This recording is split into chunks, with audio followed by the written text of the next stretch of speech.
Hi, Dr. Avinash here, and in this video, I am explaining you pharmacodynamics chapter number 4, which is basically what the drug does to human body. Okay, तो दवाई खाने के बाद ये दवाई हमारे body में करती क्या है, इसके बारे में हम इस चैप्टर में सीखने वाले हैं. इंपॉर्टेंट क्वेश्चन ही करने वाला है क्योंकि एग्ज़ाम बहुत पास में है. सबसे पहला टॉपिक हम देखने वाले हैं ये ड्रग्स का एक्शन का प्रिंसिपल क्या है. ड्रग का प्रिंसिपल मतलब, इसका मतलब ये है कि किस बेसिस पे काम करते हैं. ओके, नाउ ये वाला टॉपिक आपके इन्फॉर्मेशन के लिए है. ये अगर आप समझोगे तो ज़्यादा अच्छा पड़ेगा, इसके लिए ज़्यादा डिटेल में जाना नहीं है, बट फिर भी एक बार इसको देख लेना है. ओके, ड्रग्स स्टिमुलेशन कर सकते हैं. हमने कितने सारे एगोनिस्ट पढ़े हैं ना फार्माक में, ये सारे के सारे क्या करते हैं, स्टिमुलेशन करवाते हैं. जैसे एड्रेनालिन हार्ट को स्टिमुलेट करता है, पाइलोकार्पिन सलाइवरी ग्लैंड्स को स्टिमुलेट करता है कि नहीं. अच्छा, बहुत ज़्यादा स्टिमुलेशन भी बड़ी बुरी बात है, बट स्टिमुलेशन से ड्रग्स काम करते हैं. दूसरा, स्टिमुलेशन का उल्टा, डिप्रेशन. जैसे बारबिट्यूरेट से नींद आती है ना, सीएनएस का डिप्रेशन कॉज करता है बारबिट्यूरेट्स. या क्विनिडीन हार्ट को डिप्रेस करता है. ओमेप्राजोल गैस्ट्रिक एसिड सिक्रेशन को डिक्रीज करता है. ऐसे ही तीसरा फंक्शन हो सकता है इरिटेशन के बेसिस पे. ओके, अब ये नॉन सिलेक्टिव फंक्शंस है. ये नॉक्शियस मतलब इरिटेटिंग स्टिम्युलस होगा, जिसके वजह से कभी कभी इतना ज़्यादा इरिटेशन हो जाएगा कि इन्फ्लेमेशन हो सकता है, नेक्रोसिस हो सकता है. ये इरिटेशन हमारे जो बाम्स वगैरह होता है ना, उसमें काम होता है. चौथा है रिप्लेसमेंट. रिप्लेसमेंट का मतलब होता है जैसे हार्मोन रिप्लेसमेंट कर लेते हैं ना हम लोग, वैसे वाला. एंड पांचवा इस सेल्स को मार देना या साइटोटॉक्सिक एक्शंस. इसमें हम हमारे बॉडी के अंदर के पैरासाइट्स या कैंसर सेल्स को मारने की कोशिश कर रहे हैं. अब ये प्रिंसिपल्स ड्रग अचीव कैसा करता है, उसका मैकेनिज्म कैसे है. हमने जो भी ड्रग्स आज तक पढ़े हैं, हर एक का अपना खुद का एक मैकेनिज्म ऑफ एक्शन था. जैसे कॉन्स्टिपेशन वाले चैप्टर में हम बल्क लैक्सेटिव पढ़ते हैं, जो फिजिकली जस्ट वहाँ पे रह के स्टूल का वॉल्यूम बढ़ाते हैं. पेट्रोलियम जेली जैसे सब्सटेंसेस अपने फिजिकल फॉर्म या ओपेसिटी की वजह से काम करते हैं. पैरामाइनो बेंजोइक एसिड ये सनस्क्रीन में डालते हैं, ये यूवी लाइट को कंट्रोल करता है. फिर आता है चारकोल. चारकोल से एड्जॉर्प्शन होता है, तो हमने पॉइजनिंग में यूज़ कर लिया. मैनिटॉल है, मैग्नीशियम सल्फेट है, ये ऑस्मोटिकली काम करते हैं ना, तो इनको हम डायूरेटिक्स की तरह यूज़ कर सकते हैं. Radio active iodine radio active है. एंटासिड्स न्यूट्रलाइजेशन से काम करते हैं. I hope you are getting the idea. Chelating agents मैंने पढ़ाए हैं, वो हैवी मेटल्स को चिलेट करते हैं. ऐसे सब होने वाला मैकेनिज्म है. क्लियर. अब ये सारे एक्शंस जो होंगे ना, काफ़ी बार किसी स्पेसिफिक बायोमॉलिक्यूल्स जैसे प्रोटीन्स, रिसेप्टर्स, इनके साथ इंटरेक्शन करके ये ड्रग्स काम करते हैं. तो ड्रग्स प्रोटीन्स पे काम करेंगे और स्पेसिफिक प्रोटीन्स पे काम करेंगे, इसलिए ड्रग सिलेक्टिवली कुछ स्पेसिफिक एक्शन करने वाले हैं. ओके, ये जो फंक्शनल प्रोटीन्स है ना, जिसके ऊपर ये ड्रग्स काम कर सकते हैं, इनको 4 कैटेगरीज में डिवाइड किया गया है. ये एंजाइम्स हो सकते हैं, ये प्रोटीन आयन ट्रांसपोर्टर्स हो सकते हैं, ये प्रोटीन सिर्फ ट्रांसपोर्टर्स हो सकते हैं, और ये प्रोटीन्स रिसेप्टर भी हो सकते हैं. आपको ना सब मालूम है, ये सब मालूम है आपको. मैं सिर्फ आपको रियलाइज़ करवाने वाला हूँ ये ड्रग्स कहाँ पे आपने पढ़े हैं. चलो सबसे पहले देखते हैं एंजाइम्स. एंजाइम्स एक्चुअली क्या है आपको तो पता है, बायोलॉजिकल रिएक्शंस को कैरी आउट करने वाले प्रोटीनेशियस सब्सटेंसेस. कैटलिस्ट का नाम है एंजाइम्स. अगर हमने ऐसा कोई ड्रग ले दिया जिससे रिएक्शन स्पीड अप हो जाए या रिएक्शन कम हो जाए, तो भी मेडिसिन का एक्शन होने वाला है ना. तो ऐसे भी कुछ ड्रग्स है जो रिएक्शन को स्पीड अप करते हैं या स्पीड डिक्रीज कर सकते हैं. ठीक है. सो नेचुरली ना क्या होता है, हमारा बॉडी का जो भी एंजाइम्स है नेगेटिव फीडबैक में होता है. तो इन फिजियोलॉजिकल सिस्टम्स को चेंज करना थोड़ा सा मुश्किल है बाय फॉरेन सब्सटेंसेस. हमें अगर एंजाइम्स को टोपी लगानी है ना, तो कुछ नेचुरल मेटाबोलाइट देना पड़ेगा। जैसे पायरिडॉक्सिन दे दोगे तो डी कार्बोक्सिलेज एंजाइम की एक्टिविटी बढ़ जाती है। क्लियर? काफ़ी सारे एंजाइम तो सेकेंड मैसेंजर से स्टिमुलेट होते हैं, तो सेकेंड मैसेंजर बढ़ा दो तो एक्टिविटी बढ़ जाएगी। ऐसे हम इनडायरेक्टली एक्टिवेट कर सकते हैं। ओके, डायरेक्टली इंक्रीज करना थोड़ा मुश्किल है। अच्छा, कभी कभी ऐसे हो सकता है कि हमें लगे एंजाइम की एक्टिविटी बढ़ गई है, पर एंजाइम का इंडक्शन हुआ है। इंडक्शन का मतलब सिंथेसिस ऑफ मोर प्रोटीन्स हो रहा है। सो इसको ना don't compare with enzyme activity बढ़ गया। अरे आपने पढ़ा था ना, बारबिट्यूरेट्स एंजाइम इंड्यूसर्स है।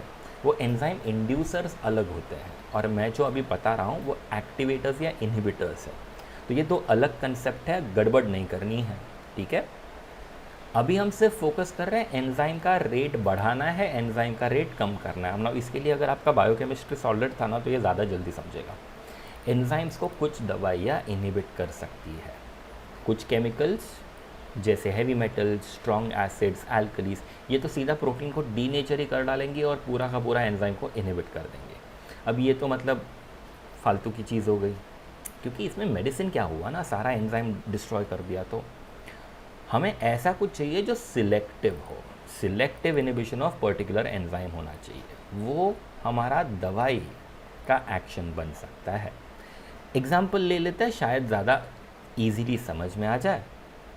एसिटाजोलामाइड मैंने पढ़ा है, कार्बोनिक एनाहाइड्रेज इनहिबिटर। एस्पिरिन मैंने पढ़ा है, वो साइक्लोऑक्सीजनेज इनहिबिटर था, है कि नहीं।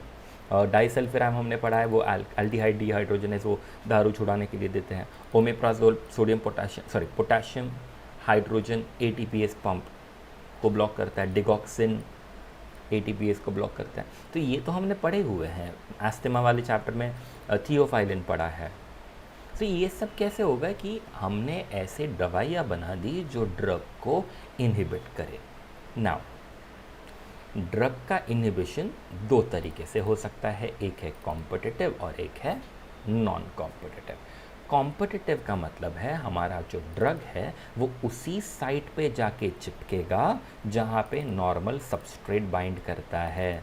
तो ये जो कैटालाइटिक बाइंडिंग साइट है ना, वहीं पे जाके हमारा ड्रग जाके बाइंड करेगा, और जैसे ये ड्रग जाके चिपकेगा रिएक्शन बंद हो जाएगा, है कि नहीं।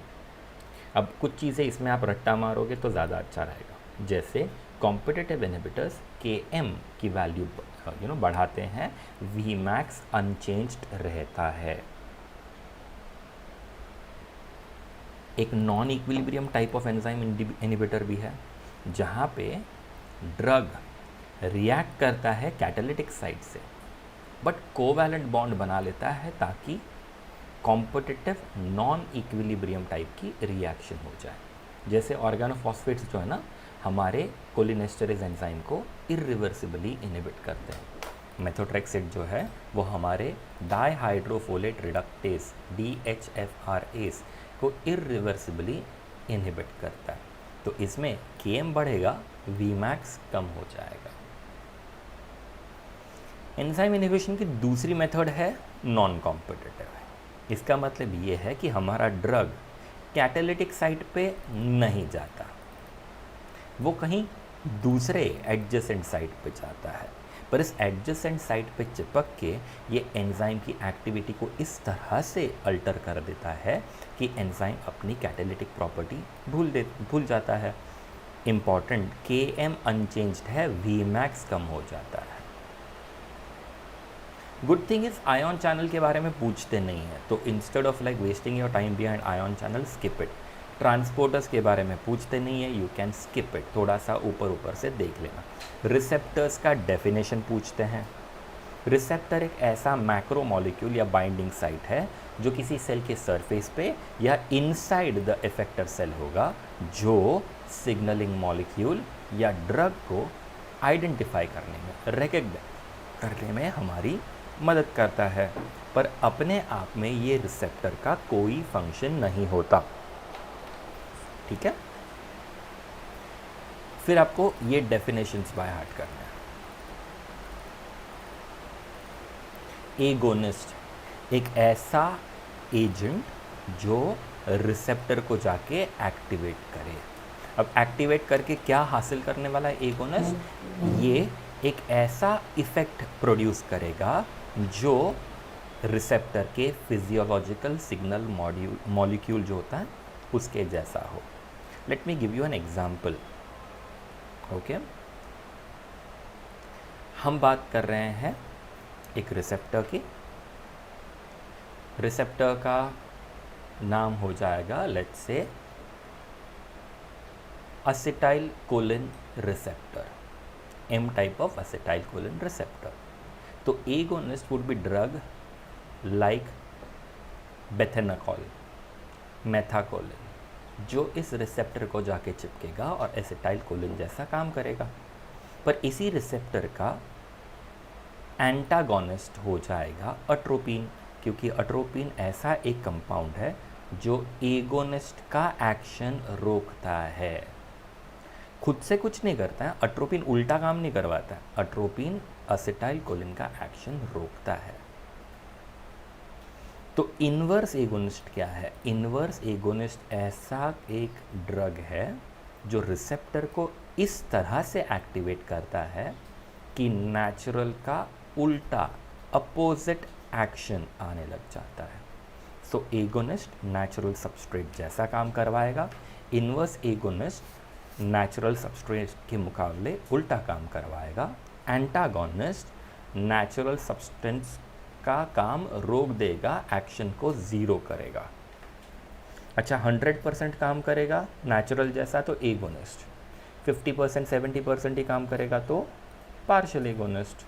तो सब मैक्सिमल इफेक्ट करवाने वाले पार्शियल एगोनिस्ट। एंड कोई भी मॉलिक्यूल जो सिलेक्टिवली एक पर्टिकुलर रिसेप्टर को बाइंड करे उसी का दूसरा नाम है लाइगेंड।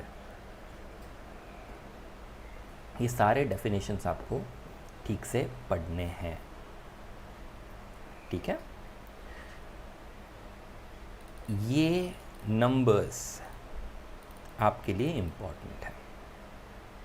जब कोई भी ड्रग अपने रिसेप्टर के साथ बाइंड करेगा तो उसका एक्टिविटी हम मेजर कर सकते हैं। इस मेजरमेंट का नाम है इंट्रिंसिक एक्टिविटी। एक एगोनिस्ट का इंट्रिंसिक एक्टिविटी 100% मतलब 1 होता है। एंटागोनिस्ट की एक्टिविटी 0 होती है क्योंकि एंटागोनिस्ट 0 एक्शन प्रोड्यूस करता है। पार्शियल एगोनिस्ट की एक्टिविटी 0 और 1 के बीच में होगी और इन्वर्स एगोनिस्ट का एक्शन इंट्रिंसिक एक्टिविटी 0 और -1 के बीच में होने वाली है। सिंपल लॉजिक है, ठीक है? ये सब आपको स्किप करना है, इसमें से कोई भी क्वेश्चंस आपके सिलेबस में आता नहीं है। ये वाला करना है, action effect sequence, page number 53 पे दिया हुआ है। जब भी हम इस बुक में ड्रग एक्शन बोलेंगे इसका मतलब होगा ड्रग अपने रिसेप्टर के साथ कंबाइन हो चुका है और रिसेप्टर में एक कन्फर्मेशनल चेंज आया है या कन्फर्मेशनल चेंज प्रिवेंट हो चुका है। क्लियर? तो उसको ड्रग एक्शन बोलेंगे। सो ड्रग का एक्शन क्या होता है? रिसेप्टर को चिपकना और एक चेंज करवाना। ड्रग का इफेक्ट क्या होता है? ड्रग एक्शन के वजह से जो कन्फर्मेशनल चेंज हुआ है रिसेप्टर, उसके वजह से जो बायोलॉजिकल फंक्शन होता है ना, उसका नाम है ड्रग इफेक्ट। अब ये ड्रग इफेक्ट में काफ़ी सारे इंटरमीडिएट स्टेप्स हो सकते हैं, हम उसका डिस्कशन यहाँ पे नहीं कर रहे हैं, ठीक है? You have to skip transducer mechanisms, nobody asks you. G protein couple receptor एक आध बार कभी तो पुराने टाइम में आया है, ये एग्ज़ाम में आने का स्कोप बहुत बहुत बहुत कम है, तो इसको आप बिंदास स्किप कर सकते हो। या अगर आपको चाहिए तो मुझे एक व्हाट्सएप कर देना, I will share the necessary video with you. But ये सब आपको स्किप करना है और डायरेक्टली आना है डोज रिस्पॉन्स रिलेशनशिप के ऊपर। और डोज रिस्पॉन्स रिलेशनशिप का मतलब क्या होता है? हमने डोज दिया, हमने दवाई पेशेंट को दी, तो ये दवाई पेशेंट के प्लाज्मा में कितनी आई, ये एक पार्ट हुआ। और दूसरा, ये जो प्लाज्मा में दवाई आई उसने क्या रिस्पॉन्स दिया। ठीक है, जो मैंने दवाई दी वो उसमें से लाइक अगर मैंने 500 mg का टैबलेट दिया तो उसमें से ब्लड में कितना कॉन्सेंट्रेशन में ड्रग आया वो आपको देखना होगा। और दूसरा, प्लाज्मा में जितना कॉन्सेंट्रेशन है उससे क्या बायोलॉजिकल एक्शन दिख रहा है, ये देखने का प्रोसेस, इसी का नाम है डोज रिस्पॉन्स रिलेशनशिप। सी कुछ चीज़ें लॉजिकल है, जैसे अगर हम ज़्यादा डोज देंगे सो रिसेप्टर के ऊपर का एक्शन भी उसका ज़्यादा होने वाला है, पर अगर बहुत ज़्यादा दोगे तो रिसेप्टर का नंबर तो लिमिटेड है ना भैया, तो वो एक्शन लिमिट हो जाएगी। सो ये जो डायग्राम उन लोग ने निकाला ना, लाल वाला लाइन वैसा हो जाएगा। पहले पहले आप डोज बढ़ाते जाओगे बढ़ाते जाओगे बढ़ाते जाओगे तो एक एक्सपोनेंशियल कर्व आ जाएगा और बाद में ये फ्लैटन आउट हो जाएगा, क्योंकि उसके बाद रिसेप्टर्स बचेंगे ही नहीं ना। So basically at higher doses the dose response curve will become a rectangular hyperbola। इस डायग्राम से जो पता चला साइंटिस्ट को, इस ड्रग रिसेप्टर का interaction law of mass action को फॉलो करता है। अब ये अगर आपको पता है लॉ ऑफ मास एक्शन क्या है तो ग्रेट, पर ये फार्मा का टॉपिक नहीं है, ये आपको 12th स्टैंडर्ड में केमिस्ट्री में पढ़ाया गया था। और ये इक्वेशन हमें लॉ ऑफ मास एक्शन का फॉर्मूला देता है। E is the observed effect, E max is the maximum response of the drug, bracket में D is the concentration of drug and KD is the dissociation constant of the drug. ठीक है, तो आपको ये formula मालूम होना चाहिए, जो भी है ये फॉर्मूला, उसके अंदर व्हाट रिप्रेजेंट्स व्हाट वो मालूम होना चाहिए, एंड डायरेक्टली फिर आपको ये करना है। Advantages of plotting dose response curve are 1. Wide range of drug doses can be easily displayed on a graph and comparison between agonist and antagonist becomes easier। इसके लिए ये लॉगरिथमिक स्केल इम्पॉर्टेंट है। The next topic that you have to do is drug potency and efficacy। Drug potency का मतलब क्या होता है?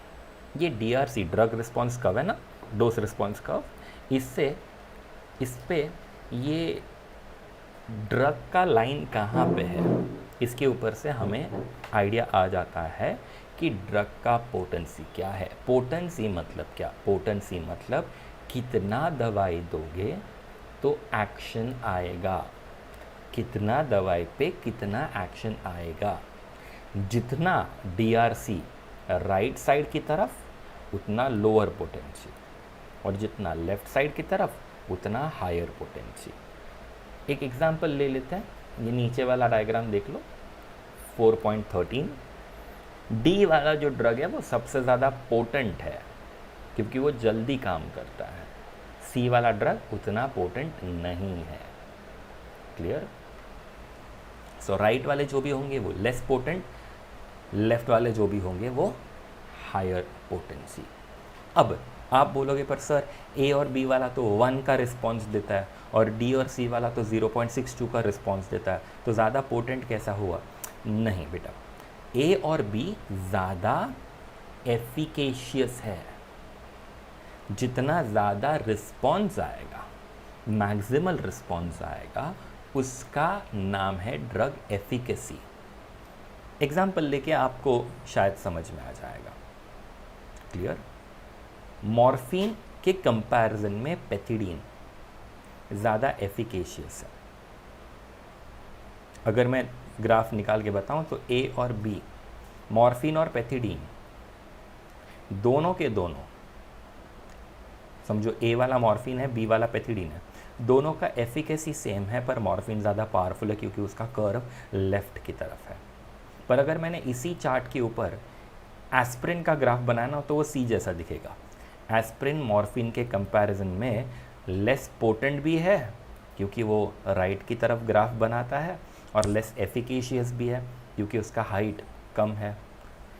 So height decides कितना एक्शन होगा, एंड पोजीशन इंडिकेट्स या पोटेंसी इंडिकेट्स कितना जल्दी एक्शन होगा। गड़बड़ कब होती है मालूम है? काफ़ी सारे लोगों के दिमाग में पोटेंसी और एफिकेसी सेम चीज़ है, पर ये नहीं है। समझ में आ रही है ना बात? लाइक मॉर्फिन लेस पोटेंट है, लेस एफिकेशियस है। पेथिडीन लेस पोटेंट है बट इक्वली एफिकेशियस है। जैसे मैंने बताया ना, अगर ए और बी ग्राफ मॉर्फिन और पेथिडीन का है, ए मॉर्फिन है, बी पेथिडीन का है, दोनों का मैक्सिमम एक्शन सेम है, पर ए जल्दी एक्शन प्रोड्यूस करता है। इसका मतलब मॉर्फिन ज़्यादा पोटेंट है। फ्यूरोसिमाइड लेस पोटेंट है। मेटोलाजोन के कंपैरिजन में फ्यूरोसिमाइड लेस पोटेंट है, मतलब वो स्लोअर एक्टिंग काम करता है, पर उसका हाइट खतरनाक होगा। मतलब अगर मैंने ये ग्राफ पे एक्सप्लेन करने की कोशिश की ना, फ्यूरोसिमाइड ए जैसा रहेगा और मेटोलाजोन डी जैसा रहेगा। फास्टर एक्शन चाहिए तो मेटोलाजोन शायद काम कर ले, पर आपको बड़ा एक्शन चाहिए तो फ्यूरोसिमाइड ए वाला देना पड़ेगा। Getting the idea right? And lastly डाइजेपैम more potent, less efficacious. तो ए और समझो सॉरी डी और समझो बी ले देता है, ऐसा कुछ होने वाला है। पोटेंसी ज़्यादा है, एफिकेसी कम है पेंटोबार्बिटोन के कंपैरिजन में, असं काहीतरी. So this graph when you look ना, you can guess what is happening. Even इसका स्लोप इंपॉर्टेंट है. ये देखो ना, तुमको भी जस्ट ग्राफ देख के समझ में आता होगा. Steeper graph faster action, less slope वाला ग्राफ कम एक्शन. तो स्लोप भी इंपॉर्टेंट है.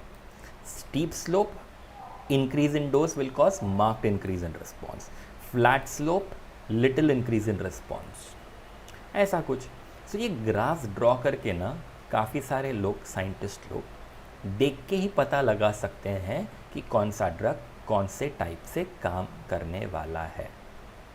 अब ये सब जो ग्राफ्स हम निकाल रहे हैं, ये एक्सपेरिमेंटल ग्राफ्स है. हमारे लिए इंपॉर्टेंट होता है थेराप्यूटिक एफिकेसी या क्लिनिकल इफेक्टिवनेस. ओके ये पोटेंसी और एफिकेसी फार्मा कंपनीज के लिए ज़्यादा इम्पॉर्टेंट है.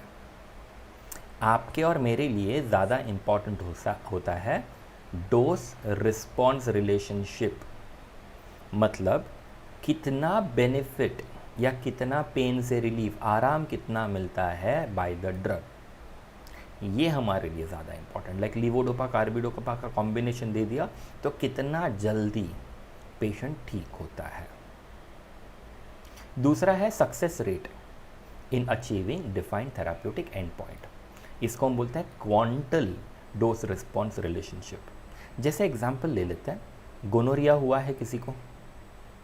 अगर एक एंटीबायोटिक एक शॉट में 95% केसेस को ठीक करता है और दूसरा एंटीबायोटिक 75% को ठीक करता है, तो आप बोलोगे 95% क्लियर करने वाला ज़्यादा एफिकेशियस है. आप सही होंगे. तो दो ग्राफ्स एज अ क्लिनिशियन हमारे लिए इंपॉर्टेंट होते हैं. एक बेनिफिट कितना हो रहा है और दूसरा कितना जल्दी हम एंड पॉइंट, गोनोरिया से ठीक हो गया, बीपी कंट्रोल में आ गया, सीजर्स नहीं आ रहे, एंड पॉइंट कितना जल्दी पहुंच सकता है, will be called as the quantal dose response relationship. Clear? Now I don't think they will ever ask you drug selectivity, but you need to know some definitions here. Therapeutic index, ये definitions एक बार देख लेना. Therapeutic window, LD50 ED50 क्या है वो एक बार देख लेना है. मतलब मीडियन लीथल डोज, 50% लोग कब मरते हैं ड्रग लेने से, एंड मीडियन इफेक्टिव डोज 50% लोग ठीक कैसे हो जाते हैं, कब हो जाते हैं, कौन से डोज पे हो जाते हैं. उन दोनों के बीच में जो गैप है उसका नाम है थेराप्यूटिक इंडेक्स. और ये सब रेशियोज निकाल के हम ना रिस्क बेनिफिट रेशियो लेते हैं। रिस्क बेनिफिट रेशियो का मतलब क्या होता है ना बेटा, ये बहुत इंपॉर्टेंट होने वाला है आपके लाइफ में।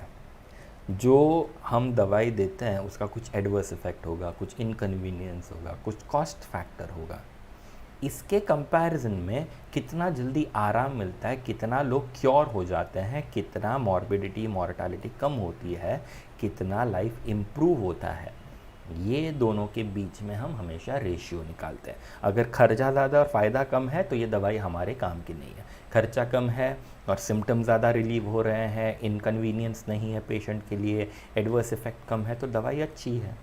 तो ये रिस्क बेनिफिट रेशियो आप एक बार पढ़ के रखना है। This is part 1 of my chapter number 4 for you.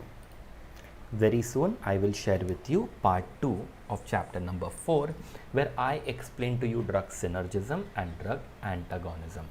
बहुत इंपॉर्टेंट टॉपिक होगा, आज के आज करने की कोशिश करो और ख़त्म हो जाएगा तो मुझे एक टेक्स्ट कर देना विदाउट फेल, ठीक है?